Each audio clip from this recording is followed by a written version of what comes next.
Anisan'ny andrandraina amin'ny fanarenana ny toe-karen'i Madagasikara taorian'ny krizy ara-pahasalamana nanteraky ny Covid-19, ny sehatra arenan-kibon'ny tany sy ny loharano-karena stratéjika.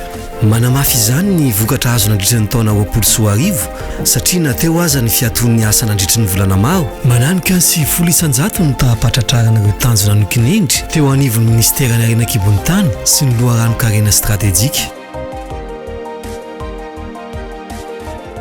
Akoatra ireo volam-panjakana voangina avy amin'ireo karazan-ketra misy, ny asa fitrandrana arenan-kibon'ny tany dia nahazoana ihany koa tambe-karena mitetina 7.50 miliara ariary raha toa ka 30 miliara ariary no vinavinaina ho azo ny taona 2021 sy 2022. Ho an'ny taona 2021, 4.70 miliara ariary no fampidira volam-panjakana hafa akoatra ny hetra voangina avy amin'ny sehatra arenan-kibon'ny tany. Raha toa ka 4.50 miliara ariary no vinavinaina tao amin'ny teti-bolam-panjakana taona 2021.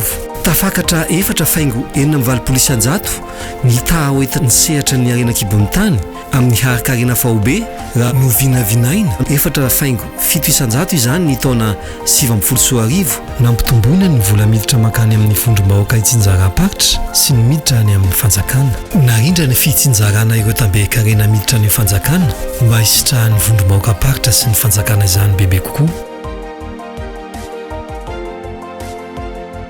Tafatsangana ny tahirim-bolamena nasionaly izay isa fampanantenana nataon'ny filoham-pirenena. Tao anatin'izay 90 taona izay dia mbola tsy nisy ny resaka izany tahirim-bolamena izany, fa ankehitriny dia miroso amin'izany izao fitondram-panjakana izao ao anatin'ny fanovanan'ny tantara.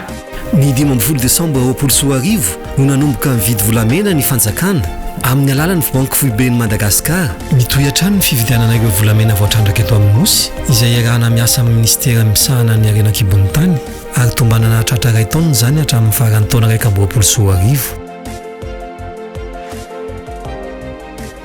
Nahatratra 7.50 sy 7.20 sy 7 alina sy 10 hetsy faingo 40 taona ny fanondranana arenan-kibon'ny tany ny karazany rehetra mifangaro ary napidi-bola 20 sy 700 faingo 13 miliara ariary ny taona 2021.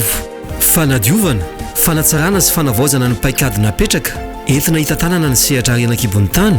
Natao araka izany ny fanavaozana ny lalana mifeny arenan-kibon'ny tany izay asa nampifodronana ny hevitr'ireo mpisehatra isan-tsokajiny tao anatin'ilay antsoina hoe komity mandinika sy manohatra ny lalana ho fanatsarana ny fehezan-dalàna mifeny arenan-kibon'ny tany. Madiva hifarana ny asa ankehitriny noho ny fiara-mientan'ny rehetra tao anatin'izany. Nanangalana bureau d'administration minière na BAM izay ahitana sambadrarano BCMM, ANOR sy police des mines, tany Miandrovazo, Tsiromandidy, Mananjary, Voemara, Antsohi araka ny vina fanjakana manakaiky vahoaka ka namaivana ny fahasahiranany mpisehatra. Nametrahana tetikasa santatra tranobe iombonana nodinana Vatosoa na atelier communautaire de l'Abiterie ao Antsirabe. Hitondra ingavao ho an'ny lalam-piariana Vatosoa sy Vatosaribidy ny fafahana manodina azy mialoha ny fanondranana. Ny fanjakana dia manao zava-dehibe ny fampidirana ireo mpitrandraka teratany ho anatin'ny sehatra ara-dalàna. Torak' izany koa ny ady amin'ny fampiasana ankizy tsy ampitaona ao anatin'izany. Noraisin'ireo ministera voakasika ho andraikitra araka izany ny fametrahana drafitra matipaika iombonana mongorana izany izay arahana amin'ireo mpiara-miombona antoka isan-karazany ary natombony tamin'ny fidinana ifotony tao amin'ny toeram-pitrandrana eladrano na mika tao an-karera taolany aro. Momba ny tetikasa fitrandrana menaka mavisatra ho Tsimihoro, nisy ny fijerena ifotony ny zava-misy sy ny lafin'ny ara-teknika tany an-toerana, ny arahan'ny ministera, ny ominisy ary ny Madagasikara olona. Ankoatr'izay, nisy ny fanomanana ireo antontan-taratasy teknika eo amin'ny bloc pétrolier 440. Natomboka ny fikoanan-doha momba ny fandrafetana ny politika nasionaly ny akoran'afo.